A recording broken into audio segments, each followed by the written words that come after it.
नमस्कार दोस्तों। A big reason for झगड़ा इन मैरिजेस, उसके ऊपर चर्चा करूँगा। आपकी शादी होगी तो बिल्कुल इमीडिएट फ़ायदा होता दिखेगा, और जिनकी नहीं हुई है तो आपको ये शादी से पहले बातें डिस्कस कर सकते हैं। एंड ये रीज़न क्या है, बिकॉज मेरी मैरिटल कंसल्टेशन में एक पैटर्न दिखा है, कंसिस्टेंट दिखा है, and this has to do with the stress which comes from not understanding money properly, और मनी माइंडसेट का डिफरेंस, या हिंदी में सरलता से बात करें तो पैसे पे लड़ाई। लड़ाई पैसे पे है, बट इसका ये मतलब नहीं है कि कुछ पैसे चोरी कर रहा है फैमिली, हस्बैंड वाइफ के बीच में, या पैसे को मतलब आग लगाने की कोई किसी की साजिश है। वो तो एक्सट्रीम और इजी चीज़ हो जाएगी, वो नहीं है। यहाँ पढ़े लिखे हैं दोनों, इसमें वर्किंग लड़की है वो वाला एग्जाम्पल भी बताऊंगा, हाउसवाइफ है उससे भी समझाने की कोशिश करूंगा, पर रीज़न ये सबसे काफ़ी बड़ा इमर्ज कर रहा है। दो तीन चीज़ें बताऊंगा। It stems from the insecurity, number one. Second, lack of understanding of finance by females. ये ऐसा नहीं कि आदमी वॉरेन बफे लेवल के इंटेलिजेंट बने हुए हैं, ये लेडीज़ है तो छोड़ के बंद भाग जाना प्लीज़, ठीक है। पर मैं ये बताना चाह रहा हूँ, जो महिलाएं होती हैं वो चाहे काम करने वाली भी हों, नौकरी में पैसा कमाने वाली भी हों, एक इंडियन ट्रेडिशन ऐसा कुछ बना हुआ है कि महिलाओं का पैसा शादी से पहले पिताजी बताएंगे कहाँ जाएगा, भाई बताएगा, शादी के बाद पिता बताएगा, सॉरी शादी के बाद पति बताएगा, और जब वो बूढ़ी हो जाएगी महिला और पति भी मान लो नहीं रहा तो बेटा बताएगा अगर बेटा है, या कोई मैन फिगर के पास जाने का ऐसा रहता है, मेल फिगर का। में ये सबसे बड़ी वो है, अंडर कॉन्फिडेंस बहुत ज़्यादा है। लेडीज़ की फाइनेंशियल डिसीजन मेकिंग होती नहीं है, होती ही नहीं है। एंड ये अब फिर बोलेंगे कि तो फिर इसमें कलेश का क्या कारण है, फीमेल्स से अगर नहीं होती और मैं शादी हो रखी है और आदमी से कर रहा है, तो प्रॉब्लम ही ये है कि वो आदमी आदमी पे भी पूरा भरोसा नहीं है। और दूसरी चीज़ ये कि अगर वो एक माइंडसेट से आई है, पिताजी के माइंडसेट से, जहाँ एफडीआई होती थी, जहाँ फिनेंशियल एसेट्स में रहते थे या रियल एसेट्स में रहते थे, डिपेंडिंग ऑन विच एवर जो भी फादर की फिलॉसफी थी, अगर पति की अलग लगेगी तो वो प्रॉब्लम है। पति समझा नहीं पाते, बुझा नहीं पाते, और एक मिसट्रस्ट तो जो होता ही है, वो उसका रीज़न भी होता है कि पति अपना कुछ अमाउंट पैसा बिना बताए अपने माता पिता को दे देता है या भाई बहनों को दे देता है, तो वो ये एक कॉकटेल बन जाती है। कॉकटेल आप समझते हैं कि कुछ जेन्युइन रीजंस, कुछ काल्पनिक, और कुछ लैक ऑफ अंडरस्टैंडिंग। तो जब भी ये वाली जो रायता फैलता है, it is not one thing, it is not only women's fault और a man's fault, it is a cocktail. महिलाओं को कई जगह ब्लाइंड स्पॉट्स हैं, नई चीज़ें समझ में आती, कई चीज़ें उन्हें शक रहता है, कहीं शक के कारण भी हैं, और कहीं पति भी समझा नहीं पाते जब पूछा जाता है कि ये कहाँ गया पैसा, क्या कर रहा है। बहुत महिलाएं शादी के टाइम पे कंसल्टेशन 3 साल में पति की तनख्वाह क्या है ये नहीं पता है। नहीं, मैं नहीं पूछती, ये कोई अच्छी चीज़ नहीं है। पति का 100% सब पता होना चाहिए, पति को पत्नी का सब 100% होना चाहिए। यहाँ पर मैं एक वर्किंग फीमेल जहाँ आ जाती है, जो पैसे कमाती है, लाख रुपए कमा रही है मान लो, ठीक है, और पति 2 लाख रुपए कमा रहा है, तो कलेश खर्चा कौन करेगा? नहीं, पर मेरे को घर में ज़्यादा काम करना पड़ता है। महिला का ये है ना, मेरे को घर में करना पड़ता है, पति ऐसे नहीं करता, ये नहीं। अच्छा, पतियों का ये है कि भाई ये जो खर्चे एक्स्ट्रा आ रहे हैं तेरी नौकरी की वजह से आते हैं, तो भाई तू ही संभाल। ये चीज़ रिजॉल्व नहीं हो पा रही। एसेट्स का क्या करना है, कौन खर्चा करेगा, कौन सेविंग कर जाएगा, कौन आगे बढ़ जाएगा। तो इतना सिंपल सी चीज़ को मैं यहाँ सॉल्व ही कर दूंगा। कोई आगे ऐसा जुड़िए मेरे से फिर बताऊंगा खोपचे में आके पैसे लेके, नहीं, यहाँ मैं फ्री में एक चीज़ बता रहा हूँ, बहुत सिंपल। अरे सोल्यूशन आपको समझ में आता तो ठीक है। पत्नियां पति से ज़्यादा भी पैसे कमा सकती हैं, पर वो रेयर केस होते हैं। बराबर भी कमा सकती हैं, कम भी कमा सकती हैं। तो हम एक केस ले लेते हैं ईज़ ऑफ अंडरस्टैंडिंग के लिए, कि महिला 1 लाख रुपए कमाती है और पति 2 लाख रुपए कमाता है महीने के, ये तनख्वाह है। तो अब क्या करें? क्या पत्नी के सारे पैसे बच जाएं? क्या पत्नी सारे पैसे लगा दे?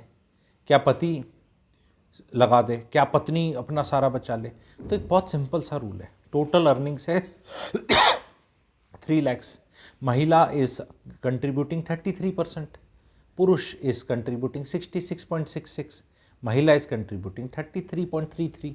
Ratio is 1:2। तो let the common house hold expenditure be in a ratio of 1:2। Fair enough. अब उसके बाद बात आ जाएगी, अब ध्यान से सुनना ये वाली बात। अगर आपका महीने का खर्चा 60,000 रुपये है, जो महीने का आपका खर्चा है, आपका खर्चा 60,000 मैंने बताया, तो भाई पुरुष 40,000 दे देगा, महिला 20 दे देगी। रेशो मैंने मेंटेन कर लिया। अब कई बार ऐसा होता है कि ये 60,000 करने में महिला पिस रही है, क्योंकि उसको घर के बहुत काम कर रहे हैं। और यही सबसे बड़ी शिकायतें हैं वर्किंग लेडीज़ की, कि जी हमें बाहर भी करना पड़ रहा है, अपना भी करना पड़ रहा है। तो इसलिए आप 20,000 का एडिशनल खर्चा करें अब, और उसको भी इसी रेशो में रखें। पति भी ऐसे ही बोले कि भाई ये जो और मेड्स ले लो, और कोई ड्राइवर ले लो, कुक्स ले लो, वो ले लो। क्योंकि पति से एक्सपेक्ट करना कि वो कुछ इंडिया के पति चेंज हो जाएंगे, आदमी आके झाड़ू पोछा बर्तन कर लेंगे या बड़े अंडरस्टैंडिंग, नहीं पॉसिबल है। फिर वो मिसेस मूवी की तरह वो प्रोग्राम करके भागने वाला मन करेगा। वहाँ तक क्यों जा रहे हो? Working ladies are not willing to spend money. और पति बोलता नहीं, पति कहता है कि ये एक्स्ट्रा ज़्यादा खर्चा करने के लिए मैं क्यों करूँ, तू कर। अरे भैया, वो पैसा जो सेविंग्स हैं वो भी उसी रेशो में रख लो। पैसा आप ही की पत्नी है, आप ही के बच्चे हैं, आप ही का आगे है। थोड़ी लीडरशिप पोजीशन तो दिखाओ, इज्जत लायक तो बनो, बड़ा दिल तो रखो। और महिलाओं को ये है कि एट सम स्टेज अगर आप 40,000 ही कमा रही हैं, और वो 40,000 कमाने की लिए हाउस होल्ड एक्सपेंडिचर 35,000 बढ़ जा रहा है, तो वो 5,000 रुपये आपके स्वाभिमान के लिए बहुत महंगे पड़ रहे हैं हाउस होल्ड को। ये भी एक रीज़न है, ये भी अंडरस्टैंडिंग है। पर ये सारी फिनेंशियल अंडरस्टैंडिंग, फिनेंशियल विजडम उतनी नहीं है लोगों में। मैरिड कपल्स में ऐसे ऐसे हो रहा है। एक फिनेंशियल विजडम कोर्स मैं लॉन्च कर रहा हूँ 2 मार्च संडे को। पति पत्नी कृपया आएँ, समझें।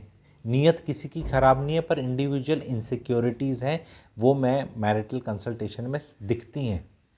एक बार समझ में आ जाएगा, फाइनेंशियल विजडम आ जाएगी, लाइफ की झिंगालाला हो जाएगी, अपने इस लेवल तक पहुंच जाओगे।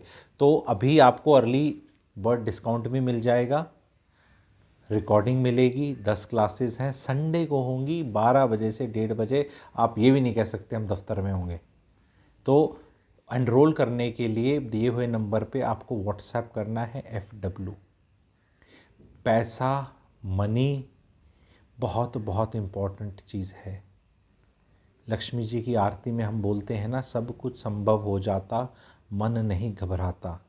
यही तो 2 चीज़ चाहिए जीवन में, जो सब कुछ संभव हो जाता और मन नहीं घबराता। अभी बहुत लोगों का मन घबरा रहा है, पत्नियों का, महिलाओं का मन घबराता रहता है, और बहुत चीज़ें संभव होती नहीं दिखती। तो money is very important, Lakshmi ji is very very important.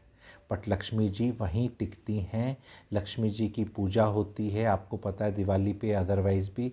तो उनके साथ सरस्वती जी एंड गणेश जी की होती हैं, क्योंकि सरस्वती जी विजडम हैं और गणेश जी पेशेंस हैं, प्रिजर्वेंस हैं। तो patience, प्रिजर्वेंस and wisdom and knowledge भी चाहिए। तो उस विजडम को मैं, फिनेंशियल विजडम आप लोगों को दे रहा हूँ। घरों में इतनी छोटी छोटी बातों पे कलेश करके मोटी कंसल्टेशन फिर मैरिटल कंसल्टेंट की दो। वहाँ मामला बहुत ज़्यादा बिगड़ जाए तो फिर लॉयरों के पास जाओ, कोर्ट कचहरी जाओ, एलिमनी, मेंटेनेंस, सेक्शन 4(9). कहाँ पहुँच गए यार, कहाँ पहुँच गए? प्रॉब्लम तो यहाँ से स्टार्ट हुई थी कि पैसा समझ नहीं, ये पैसा अपनी माँ को दे देता है। तो माँ को दे देता है तो कितना देता है, कितना दे सकते हैं, देना चाहिए नहीं देना चाहिए, कब तक देना चाहिए, क्यों देना चाहिए, आप दे सकते हो, आप कमा लो, आप अपनों को दे दो, कितना, बता दिया जाएगा, समझा दिया जाएगा। जब आपको उस चीज़ की विजडम और नॉलेज ही नहीं है तो वहाँ तो परफॉर्मेंस ख़राब ही होगी ना। हाँ, अब आपका पति बोले मेरे को फिनेंशियली वाइज ही नहीं होना, फिर अलग स्टोरी हो जाती है। लेकिन ऐसी चीज़ें अभी ये सब चीज़ें समझी समझाई जा सकती हैं बहुत बढ़िया तरीके से। और एक बार जब आपका ओरिएंटेशन क्लियर हो जाए और क्लैरिटी आ जाए तो कलेश मुक्त हो जाता है। और जिन लोगों की शादी नहीं हुई है वो डरे ही रहते हैं कि मैं कैसे पूछूं। Financial literacy and financial IQ, एक तो जनरल आईक्यू, एक फिनेंशियल वाली, is a big big trait to see before you get married in your spouse. वो आदमी है तो होनी ही चाहिए, और महिला में भी अगर हो तो क्या दिक्कत है, महिला में भी हो तो क्या दिक्कत है, महिला को भी पैसे का नहीं, पैसे में तो बात ही नहीं करेंगे, पैसे में तो बात ही नहीं करेंगे। हाउसवाइफ्स ज्यादा पैसा सोचती हैं, इनफैक्ट जो पैसा नहीं कमाती, उनको इनसिक्योरिटी रहती है 60 साल 65 साल 70 साल तक की उम्र में, और उनके नाम पे कितनी प्रॉपर्टियां कर दे पति, तब भी वो इनसिक्योर ही रहती हैं, क्योंकि कहती है अरे इनका हमें तो किराया मिलता नहीं, या इतना ही किराया मिलता है, और फिर इसका, क्योंकि उनको फिनेंशियल विजडम ही नहीं आई कभी कि इसका कैसे आगे क्या कर सकते हैं। क्योंकि जब इंसान में कुछ अंदर से वैल्यू एडिंग कैपेसिटी आ जाए तभी तो कॉन्फिडेंस आएगा।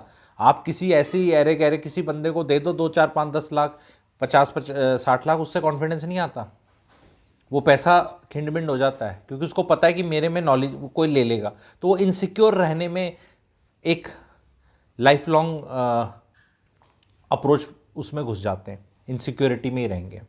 क्योंकि अगर समझ लिया तो सिक्योर हो गए तो फिर तो कलेश ही नहीं है लाइफ में, फिर किस बात का रोना रोएंगे। तो पतियों को अपनी बीवियों को ऐसे पकड़ के ना कि नहीं, संडे का लंच हम ब्रंच में पहले खा लेंगे, या बाहर खिलाने ले जाऊंगा तेरे को 2 बजे, 12 से 1:30 बजे की गुरुजी की क्लास है, दोनों बैठ के अटेंड करेंगे, दोनों आगे बढ़ेंगे और कलेश नहीं होगा। क्योंकि मैं यहाँ पे ना पतियों का दोस्त हूँ ना मैं पत्नियों का दोस्त हूँ, मैं यहाँ फाइनेंशियल विजडम बताने आ रहा हूँ, टॉर्च मारने आ रहा हूँ, क्लैरिटी देने आ रहा हूँ, और वो ज्ञान हमेशा न्यूट्रल होता है, उसमें कोई वो नहीं होता। सरस्वती जी महिलाओं के लिए भी हैं एंड पुरुषों के लिए भी हैं, सबके लिए हैं। तो प्लीज़ जुड़िएगा, FW आपको व्हाट्सएप करना है। Hope to see a full house की टिकटें होती हैं मेरी, ठीक है, शो होता है जैसे उसका एक फुल हाउस होता है। Hope to see a full house, and आप ज्वाइन करिएगा। मार्च में हर संडे क्लासेस हुआ करेंगी। Thank you very much.